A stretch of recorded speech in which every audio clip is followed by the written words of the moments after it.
రాకాలోకంకి స్వాగతం. అయోధ్యలో బాలరాముని ప్రాణప్రతిష్ఠ అంతర్జాతీయ వార్త అయిపోయింది. దేశంలో దానికి సంబంధించినటువంటి వార్తా కథనాలు అనేకం వచ్చాయి.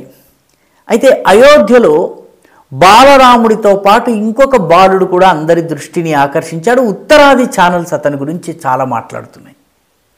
ఉత్తరాదిలో ఉన్నటువంటి టీవీ ఛానల్స్ ఆ 10-12 ఏళ్ల పిల్లవాడు, ఆ పిల్లవాడి వయసు 12 సంవత్సరాలు, ఆ 12 సంవత్సరాల పిల్లవాడి గురించి, అయోధ్యలో ఉంటున్నటువంటి ఆ పిల్లవాడి గురించి పుంఖానుపుంఖాలుగా ఇంటర్వ్యూలు, కథనాలు, అతనితోటి వన్స్ టిక్ టాక్ అంటారు జర్నలిజం భాషలో, అతనితో ఇంటర్వ్యూలు చేసి వేయటం ఇవన్నీ కూడా చేస్తున్నాయి. నార్త్ ఇండియాలో ఇప్పుడు అతను బాలరాముడి తర్వాత మోస్ట్ సెన్సేషనల్ బాలుడి కింద చలామణి అవుతున్నాడు. ఆ పిల్లవాడి పేరు బాబా సూరజ్ దాస్.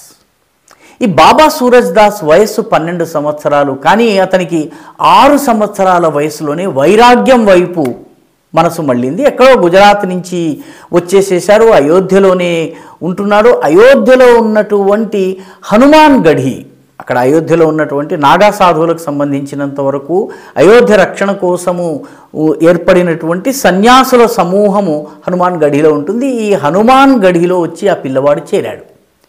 చేరిన తరువాత కేవలము హనుమంతుడి పేరు స్మరించటము, రాముని పేరు స్మరించటము, జై శ్రీరామ్ నినాదం ఇవ్వడము, కుదిరినప్పుడల్లా ధ్యానం చేయటం, ఇదంతా చేస్తూ వచ్చాడు.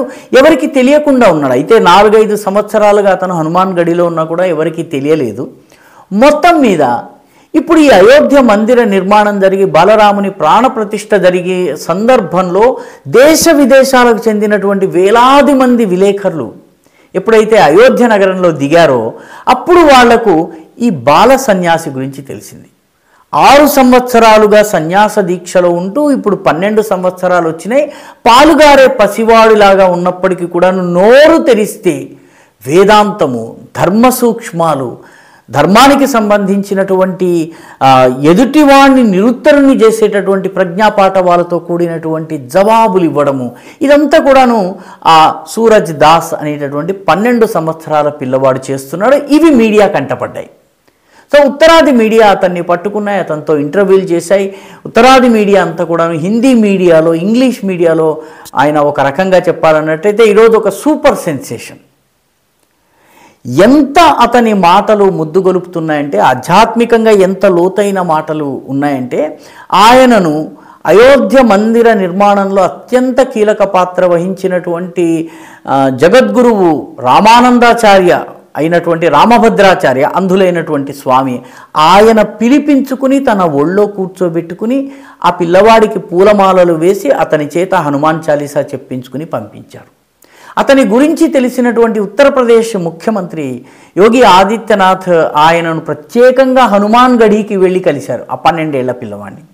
ఆ 12 ఏళ్ల పిల్లవాడిని నీకేమన్నా కావాలా అని అడిగితే, నాకేమీ అక్కర్లేదు, నాకు కావాల్సిందంతా హనుమంతుడి స్మరణ, అంతకు మించి నాకేమీ అక్కర్లేదు, మీరు వచ్చి నన్ను కలిశారు, మీరు నాకు గురువు వంటి వారని చెప్పి యోగి ఆదిత్యనాథ్ పాదాల మీద పడ్డారు.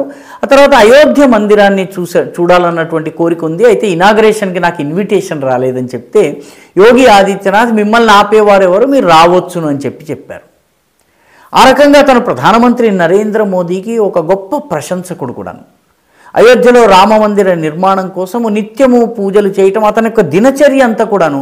ఈ బాలక్ సూరజ్ దాస్ ఎవరైతే ఉన్నారో అతన్ని మహంత సూరజ్ దాస్ అంటారు, బాల సన్యాసి. అతను ఉదయం నుంచి హనుమంతుని జపము, రామజపము చేయటము, ఆ తరువాత హనుమాన్ గఢీలో ఉన్నటువంటి హనుమంతుడి అలంకరణ చేయటము, హనుమంతుడి అలంకరణ చేసిన తరువాత మధ్యాహ్నం వరకు ధ్యానం చేయటము, ఆ తర్వాత సాయంత్రం కొద్దిగా విశ్రాంతి తీసుకున్న తర్వాత సాయంత్రం అంతా కూడాను వచ్చి పోయే భక్తులకు ప్రసాదాలు, తీర్థాలు ఇవ్వడము, ఈ పనులు చేస్తూ అతను కాలం గడుపుతాడు. జీవితంలో వేరే ఏ ఆశ లేదు, నాకు వేరే జీవితంలో ఉన్నత సోపానాలు అధిరోహించాలన్న కోరిక లేదు, రామభక్తుడిగా హనుమంతుని ఉపాసకుడిగా జీవించటమే నా యొక్క ఏకైక లక్ష్యం అని చెప్పాడు. ఈ బాలక్ సూరజ్ దాస్ ఎవరైతే ఉన్నారో మహంత సూరజ్ దాస్ అని కూడా చెప్తున్నారు. ఇతనికి ఇప్పుడిప్పుడే కొన్ని ఇస్లామిక్ ఉగ్రవాద శక్తుల నుంచి హెచ్చరికలు వస్తున్నాయి. నేను చంపేస్తాము, నువ్వు ఎక్కువగా మాట్లాడుతున్నావు, నిన్ను ఖతం చేస్తాము, ఏదో ఒక రోజు తూటా నిన్ను వెతుక్కుంటూ వస్తుంది, ఇటువంటి బెదిరింపులు వస్తే దానికి ఆయన జవాబుగా నేను హనుమంతుడిని ఉపాసిస్తున్నాను, నన్ను రక్షించాలన్నా తీసుకువెళ్ళాలన్నా హనుమంతుడు మాత్రమే తీసుకువెళ్తాడు, కాబట్టి నాకు ప్రాణభయం లేదు, మీ ఇష్టం వచ్చినట్టు చేసుకోండి అని చెప్పి ఉగ్రవాద శక్తులకు అతను బహిరంగంగా సవాలు విసిరాడు. 12 సంవత్సరాల బాలుడు స్వతస్ఫూర్తమైనటువంటి ఆధ్యాత్మికతతో తన యొక్క ముద్దు ముద్దు మాటలతో లోతైనటువంటి ఆధ్యాత్మిక సూత్రాలను చెబుతూ అందరినీ ఆకట్టుకుంటున్నాడు. ఈరోజు అయోధ్యలో బాలరాముని తరువాత, బాలక్ రామ్ తరువాత అందరికన్నా చాలా సెన్సేషనల్ పర్సన్ ఎవరన్నా ఉన్నట్లయితే అది ఈ మహంత్ సూరజ్ దాస్, 12 సంవత్సరాల మహంత్ సూరజ్ దాస్. ఈసారి మీరు ఎప్పుడన్నా అయోధ్యకు వెళితే హనుమాన్ గడిలో ఉన్నటువంటి ఈ బాల సంత్ని, బాల సాధకుణ్ణి ఒకసారి చూసి రండి. ఈ వీడియో మీకు నచ్చినట్టయితే లైక్ చేయండి, షేర్ చేయండి, ఈ ఛానల్కు సబ్స్క్రైబ్ చేయండి, మీ అభిప్రాయాన్ని కమెంట్ల రూపంలో తప్పనిసరిగా పంపించండి.